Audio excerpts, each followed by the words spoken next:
옥중서신은 바울 서신 가운데 4권이 있습니다.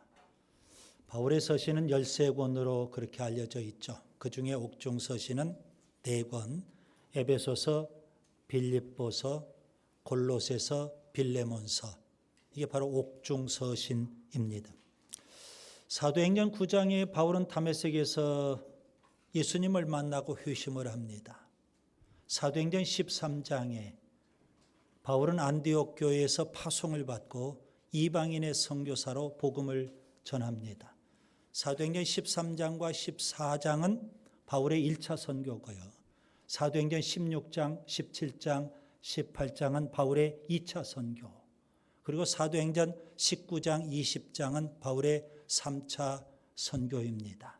1차, 2차, 3차 선교를 끝내고 바울은 계속 이어서 예루살렘 선교를 또 수행합니다. 사도행전 22장부터 26장까지 예루살렘 선교를 끝내고 그는 죄수의 몸으로 노마에 가게 됩니다. 사도행전 28장은 노마 선교를 기록하고 있습니다. 특별히 사도행전 28장 30절과 31절은 바울의 노마 선교의 한 단면을 우리에게 보여주고 있습니다. 바울이 온 이태를 자기 셋집에 머물면서 자기에게 오는 사람을 다 영접하고 하나님의 나라를 전파하며 주 예수 그리스도에 관한 모든 것을 담대하게 거침없이 가르치니라. 바울은 로마에서 죄수 아닌 죄수의 몸으로 2년간 가택연금 상태에 지금 놓여 있습니다. 그때 그곳에서 감옥에서 바울이 썼던 편지가 바로 옥중서신이고요. 우리가 지금 에베소서를 보고 있습니다. 에베소서는 에베소 교회에 보낸 편지입니다. 우리가 잘 아는 대로 에베소 교회는 바울이 3차 선교 때 개척한 교회입니다.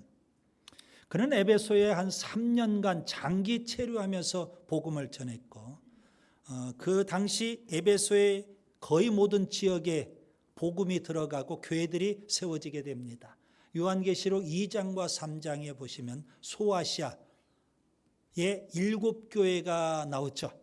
그 7교회도 바울이 3차 선교 때 에베소에서 복음을 전하여 세워진 교회로 추정을 하게 됩니다.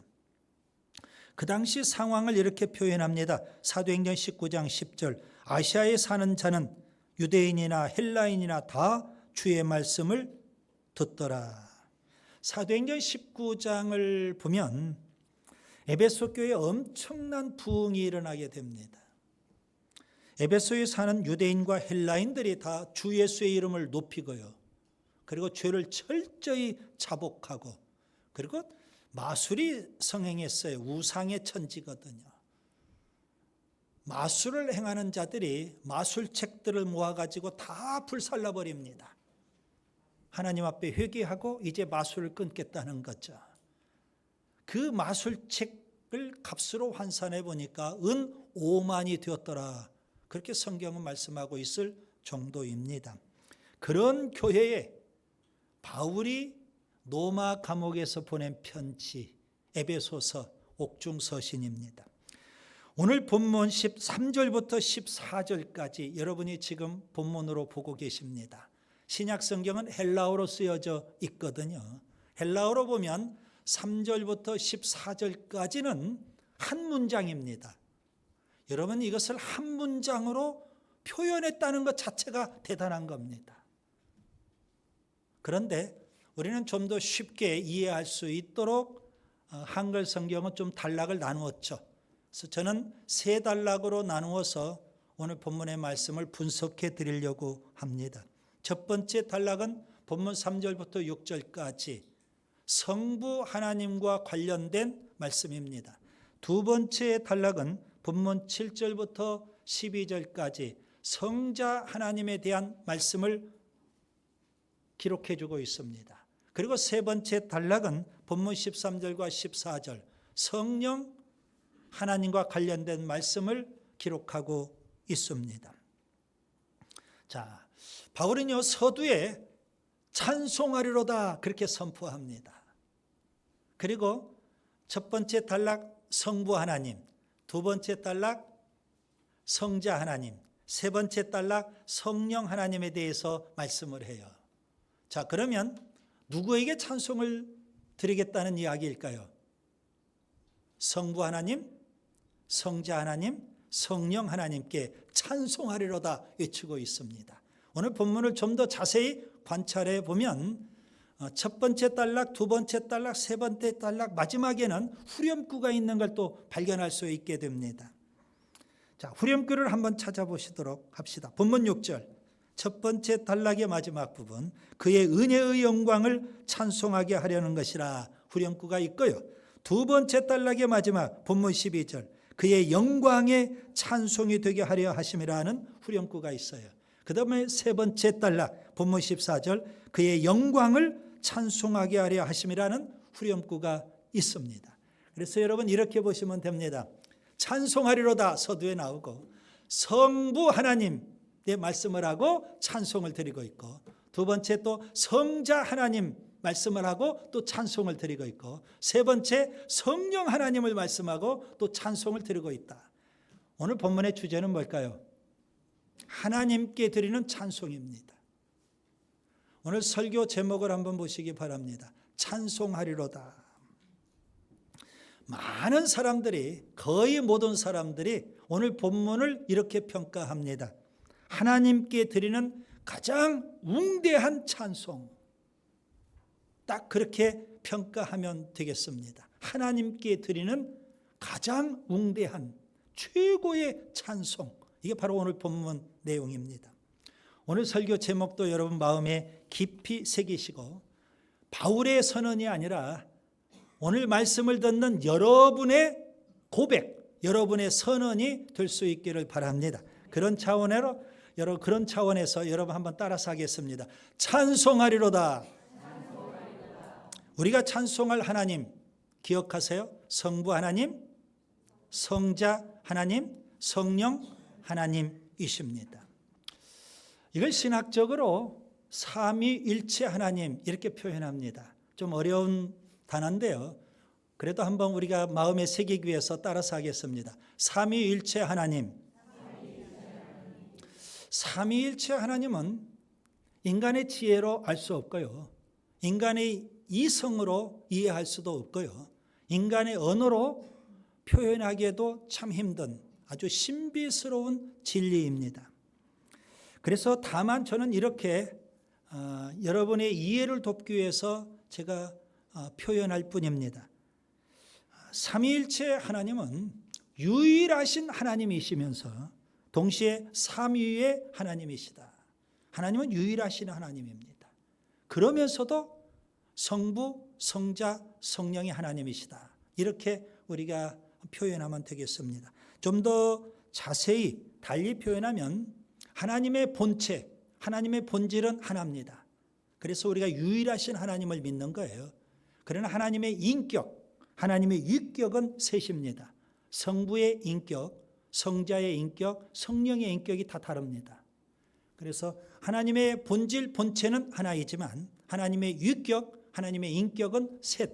이게 바로 삼위일체 하나님에 대한 진리입니다. 삼위일체라는 이 단어는 성경에는 나오지 않습니다. 신학적인 용어이고요. 그러나 성경에 보면 성부 하나님, 성자 하나님, 성령 하나님을 동시에 말씀하고 있는 그런 성경 구절들이 있어요. 제가 두 가지만 사례로 말씀을 드립니다. 예수님께서 승천하실 때 제자들에게 지상명령을 주셨어요. 그때 예수님은 성부와 성자와 성령의 이름으로 세례를 베풀라 그렇게 말씀하셨거든요. 마태복음 28장 19절 20절, 그러므로 너희는 가서 모든 민족을 제자로 삼아 아버지와 아들과 성령의 이름으로 세례를 베풀고 내가 너희에게 분부한 모든 것을 가르쳐 지키게 하라. 성부, 성자, 성령이 나오죠. 바울도 고린도 교회에 편지를 쓰면서 하나님의 삼위일체 하나님의 이름으로 그가 축복을 합니다. 성부, 성자, 성령으로. 그 바울의 축복 기도가 여러분 오늘 우리 시대에 예배드리고 맨 마지막 담임 목사님이 축도하는 것, 그 형식이 되었던 겁니다. 고린도후서 13장 13절 주 예수 그리스도의 은혜와 하나님의 사랑과 성령의 교통하심이 너희 무리와 함께 있을지어다. 저는 이 시간 여러분에게 세 가지를 질문을 던지겠습니다. 첫 번째 질문입니다. 여러분은 삼위일체 하나님을 찬송하시는지요? 많은 분들이 성부 하나님을 우리가 찬송을 하고 예배를 드려요. 또 교회에서 좀 배우신 분들은, 신앙생활 조금 하신 분들은 이제 성자 하나님에 대해서도 예배의 대상으로, 찬송의 대상으로 그렇게 우리가 여기기도 해요.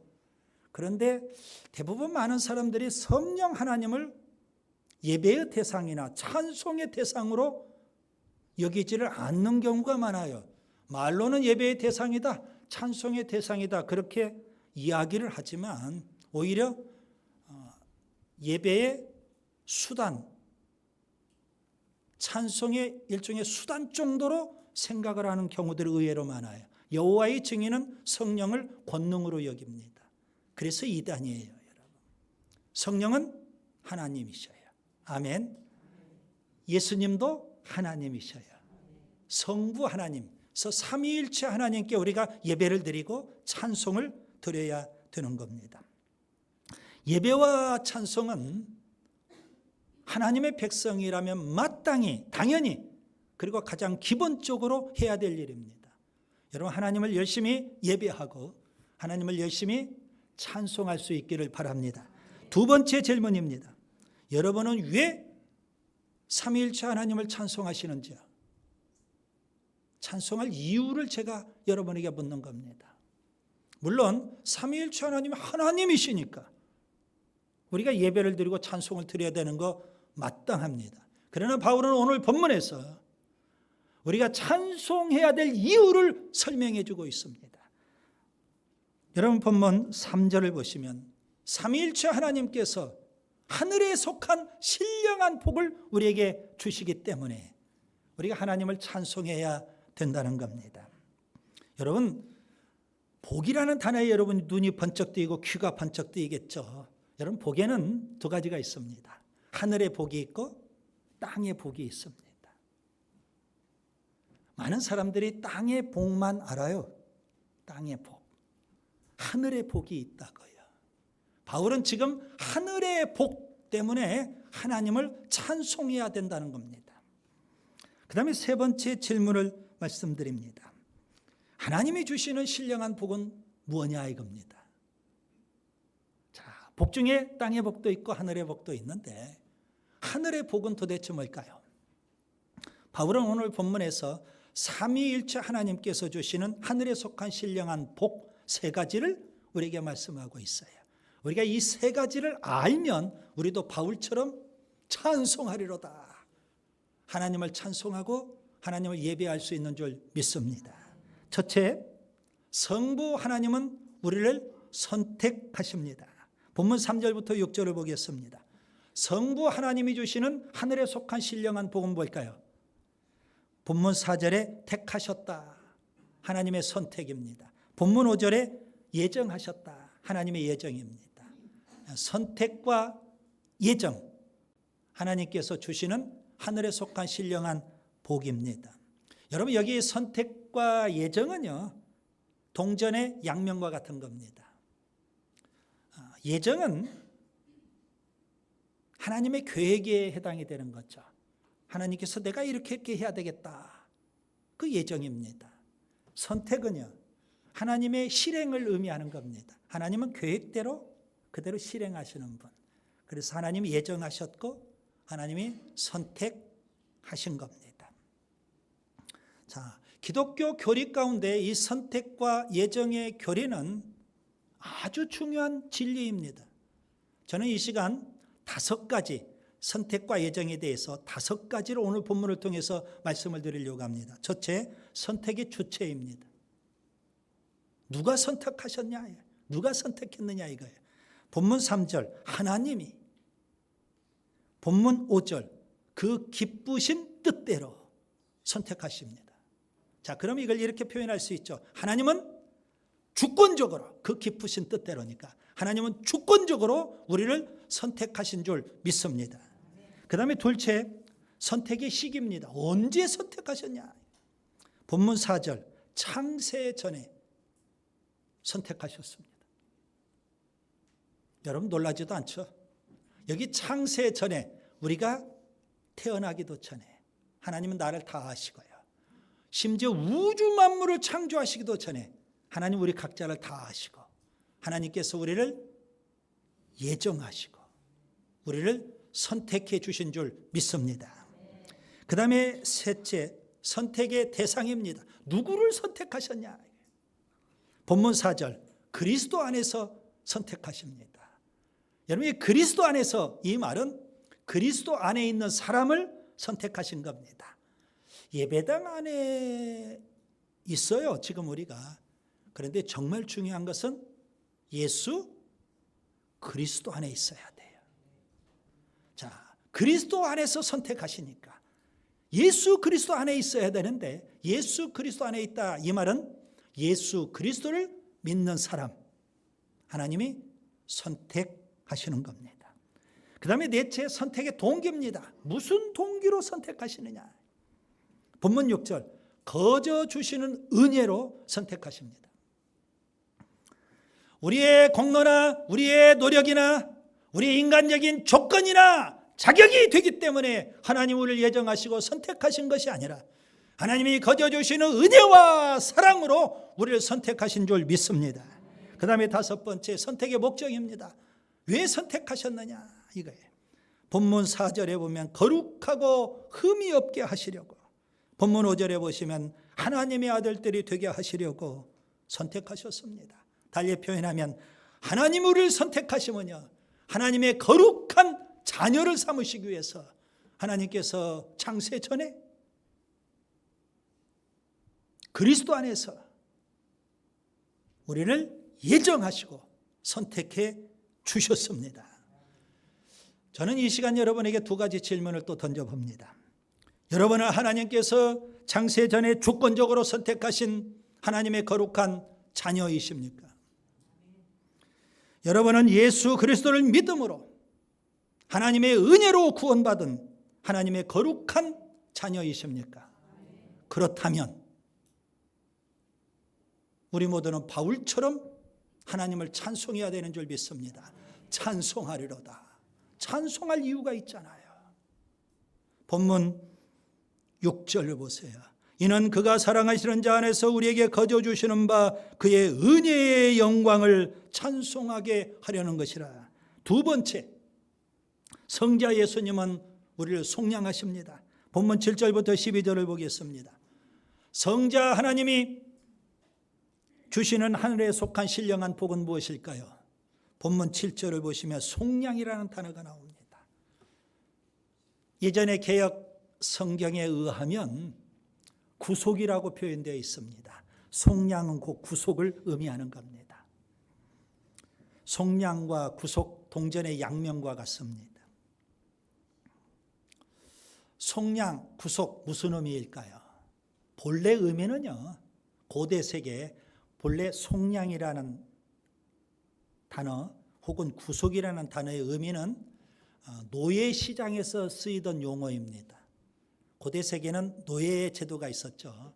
노예 시장에 가면 노예를 매매합니다. 돈 주고 노예를 사서 내 소유를 삼는 겁니다. 그래서 돈을 지불하고 노예를 산다, 그 의미가 바로 속량 혹은 구속, 그런 의미가 되는 겁니다. 마치 구약 성경에 보면 이스라엘 백성이 애굽에서 400년이 넘도록 바로의 노예 생활을 했어요. 예수 믿기 전에 우리 모두가 다 그런 상태라는 겁니다. 죄의 종노릇, 마귀 사탄의 종노릇하는 그런 비참한 신분이에요. 그것도 하루 이틀도 아니고 이스라엘 백성은 400년이 넘도록 전혀 소망이 없어요. 아주 비참한 인생이에요. 그런 인생을 하나님께서 어떻게 하셨어요? 양의 피로 그들을 사서 애굽에서 구출해 주셨어요. 출애굽. 그것을 구속 혹은 속량 이렇게 표현하는 겁니다. 여러분, 기독교 교리 중에 이 속량과 구속의 진리는 아주 중요한 진리입니다. 선택과 예정에서 5가지를 말씀드린 것처럼 속량에 대해서도 5가지를 이 시간 말씀을 드리려고 합니다. 첫째, 속량의 방법입니다.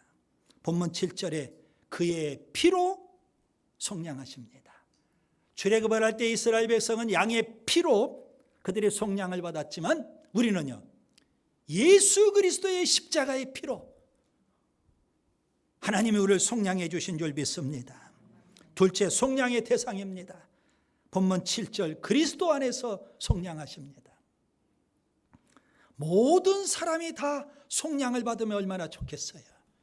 그런데 그리스도 안에 있는 사람들, 예수 그리스도를 믿는 사람을 예수님의 보배로운 피로 속량해 주시는 겁니다. 그 다음에 셋째, 속량의 동기입니다. 무슨 동기로 우리를 그렇게 속량해 주시느냐 이거예요. 본문 7절에 그의 은혜의 풍성함을 따라 우리 인간의 조건, 우리의 노력, 우리의 공로, 우리의 선행으로 우리가 속량을 받은 것이 아니라 하나님의 풍성하신 사랑과 은혜, 이것 때문에 우리가 속량을 받은 줄 믿습니다. 넷째, 속량의 결과입니다. 본문 7절 속량 곧 죄사함을 받았느니라. 여러분, 속량을 받은 사람은 죄사함을 받고요, 노예를 돈 주고 사서 내 소유 혹은 노예를 해방시키는 겁니다. 여러분, 우리가 죄의 종이었는데 예수님의 보배로운 피로 속량을 받았어요. 죄사함을 받았다고요. 그러면 이제 죄의 종에서 해방이 된 줄 믿습니다. 그 다음에 속량의 목적입니다. 본문 8절부터 11절까지 참으로 중요한 부분인데 여러분 자세히 한번 보시기 바랍니다. 왜 우리를 속량해 주셨을까요? 여러분, 하나님이 주신 지혜와 총명으로 우리가 깨달아야 될 하나님의 비밀이 하나 있어요. 하나님의 비밀. 그 비밀은 인간의 지혜로는 알 수가 없어요. 하나님이 주신 지혜와 총명으로 알 수가 있는 거예요. 오늘 본문을 자세히 보시면, 그러면 그 비밀은 뭘까요? 우리가 깨달아 알아야 될 하나님의 비밀 2가지입니다. 모든 만물을 그리스도 안에서 통일되게 하시고, 또 하나는요, 우리를 하나님의 기업이 되게 하시는 하나님의 놀라운 경륜입니다. 이것을 비밀이라고 했고, 이것을 하나님이 주신 지혜와 총명으로만 우리가 깨달아 알 수 있다는 겁니다. 여러분, 모든 만물을 그리스도 안에 통일되게 하신다, 이 말은요, 모든 만물을 예수님 재림하시면 다 회복시키신다.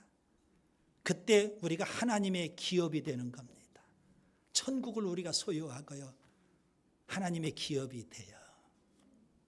그것을 우주적인 구원 이렇게 또 표현합니다. 교리적으로는 죄사함 받는 것은 속량 받는 것, 이것은 개인적인 구원이라고 표현하고, 예수님 재림하시면 모든 만물이 다 회복이 되는 거예요. 그리고 우리가 하나님의 기업이 되는 거예요. 이것을 우주적인 구원 이렇게 표현을 해요. 여러분에게 2가지 질문을 던집니다. 여러분은 예수님의 속량으로 죄사함, 개인적인 구원을 받으셨는지요? 여러분은 예수님이 재림하셔서 우주 만물을 회복하시고 우리를 하나님의 기업으로 삼으시는 우주적인 구원을 사모하고 계시는지요? 그렇다면 바울처럼 우리도 성자 예수님을 찬송해야 되는 줄 믿습니다. 찬송하리로다. 찬송할 이유가 우리에게 있잖아요. 본문 12절을 보세요. 이는 우리가 그리스도 안에서 전부터 바라던 그의 영광의 찬송이 되게 하려 하심이라. 셋째, 성령 하나님은 우리를 인치십니다. 본문 13절 14절을 보겠습니다. 성령 하나님이 주시는 하늘에 속한 신령한 복은 어떤 복일까요? 본문 13절 인치심이라고 했습니다. 여러분, 인치심이라는 게 무슨 의미일까요? 쉽게 표현하면 도장을 찍었다, 그런 의미예요. 도장을 찍었다. 도장을 찍었다는 건 또 무슨 의미일까요? 본문 14절 기업의 보증이 되신다. 자, 예수님의 피로 속량을 받았어요. 왜 우리를 속량해 주셔요? 하나님의 기업이 되도록 하겠습니다. 그런데 하나님의 기업이 될 거예요, 분명. 그날이 되면. 그런데 성령님은요, 우리를 도장을 딱 찍어주셔요. 그리고 성령님이 보증을 서겠다는 겁니다. 하나님의 기업이 되는 것에 대해서 성령님이 보증을 서주시는 겁니다. 여러분, 그보다 더 확실한 보증이 세상에 어디에 있을까요? 성령님이 보증해 주셨는데. 그렇기 때문에 우리가 여러분 구원의 확신을 가져야 돼요. 성령님이 보증해 주셨으니까. 그리고 천국을 확실하게 소망해도 되는 거예요. 왜요? 성령님이 보증해 주셨는데. 그래서 우리는 이렇게 담대하게 선포할 수 있습니다. 하나님이 나를 선택하셨다. 나는 구원받았다. 나는 하나님의 자녀다. 나는 하나님의 기업이다. 지금 당장 죽어도 나는 천국 갈 수 있다. 이런 확신이 우리에게 생기는 거예요. 왜요? 성령님이 보증을 서주시니까. 로마서 8장 16절, 성령이 친히 우리 영과 더불어 우리가 하나님의 자녀인 것을 증언하시느니라. 고린도후서 1장 21절, 그가 또한 우리에게 인치시고 보증으로 우리 마음에 성령을 주셨느니라. 자, 그러면 성령의 인치심은 어떻게 이루어질까요? 여러분 본문 13절을 자세히 보세요. 성령을 가리켜서 약속의 성령 이렇게 표현합니다. 무슨 의미일까요? 하나님께서 구약 성경에 구약 시대에 두 가지를 크게 약속해 주셨어요. 하나는 우리를 구원하기 위해서 메시아를 보내주시겠다. 그 메시아가 그리스도죠. 메시아를 보내주시겠다 약속하셨고, 또 하나는 성령을 보내주시겠다 그렇게 약속을 하셨어요. 그래서 성령님은 약속의 성령이에요. 예수님이 승천하실 때 제자들에게 뭐라고 하실까요? 아버지의 약속인 성령을 기다려라. 구약 성경에 이미 약속되어 있다는 거죠. 그래서 오순절날 성령이 임했어요. 불처럼 바람처럼. 그래서 약속의 성령이 실현된 거예요, 여러분. 그런데 물론 공동체에 임하셔서 교회가 탄생을 했죠. 여러분, 성령은 약속의 성령이에요. 개인에게도 임하셔요. 그러면 어떻게 임하게 될까요? 오늘 본문을 자세히 보세요.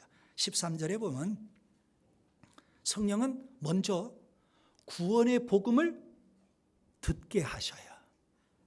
아무리 강대상에서 목사가 구원의 복음을 전해도 못 듣는 사람이 있어요. 누가 듣게 하셔요? 성령이 듣게 해주시는 거예요. 듣고 끝나면 또 안 되죠. 성령님은요, 예수 그리스도를 믿게 하셔요. 내가 결단해서 믿는 것 같아도 성령님이 구원의 복음을 듣게 하시고 예수 그리스도를 믿게 하시고, 그런 다음에 성령님이 그 사람을, 예수 그리스도를 믿는 그 사람을 인쳐 주신다는 겁니다. 아멘. 그것을 교리적으로 우리는 성령 세례 이렇게 표현합니다. 여러분, 성령 세례는 두 가지죠. 예수님이 주시는 성령 세례가 있고 성령이 주시는 성령 세례가 있어요. 성령이 주시는 성령 세례는 예수 믿을 때 성령이 인쳐주시는, 오늘 본문이 바로 예수 믿을 때 성령이 인쳐주시는 성령 세례예요. 그 이후에 또 예수님이 주시는 성령 세례가 있어요. 불세례라고도 해요. 성령 충만이라고도 표현하는 거고요. 자, 여러분은 구원의 복음을 듣고 예수 그리스도를 믿음으로 성령의 인치심, 성령 세례를 받으셨습니까? 여러분은 예수님이 재림하시면 만물이 회복되고 하나님의 기업이 됨을 확신하십니까? 그렇다면 우리 모두는 성령 하나님께 찬송을 드려야 됩니다. 찬송하리로다. 찬송할 이유가 있잖아요. 본문 14절을 보세요. 이는 우리 기업의 보증이 되사 그 얻으신 것을 속량하시고 그의 영광을 찬송하게 하려 하심이라. 말씀을 정리합니다. 바울은 에베소서 서두에 찬송하리로다 선언하고 있습니다. 누구에게 찬송을 드려야 될까요? 성부 하나님, 성자 하나님, 성령 하나님, 삼위일체 하나님께 찬송을 드려야 돼요. 왜 찬송해야 될까요? 물론 하나님이니까 찬송을 드려야죠. 하나님이 주시는 하늘에 속한 신령한 복이 있기 때문에 우리가 찬송을 해요. 성부 하나님은요, 창세전에 나를 하나님의 자녀로 예정하시고 선택해 주셨어요. 성자 하나님은요, 예수님의 보배로운 피로 우리를 속량해 주셔서 하나님의 기업이 되게 하셨어요. 성령 하나님은요, 우리를 인쳐 주시고 하나님의 기업에 대한 보증이 되어 주셔요. 그래서 우리가 찬송해요. 찬송할 이유를 찾았잖아요. 오늘부터 우리가 다 같이 고백하면 좋겠어요. 바울처럼 찬송하리로다. 우리 한번 따라서 하겠습니다. 찬송하리로다. 여러분의 고백이 될 수 있기를 바랍니다.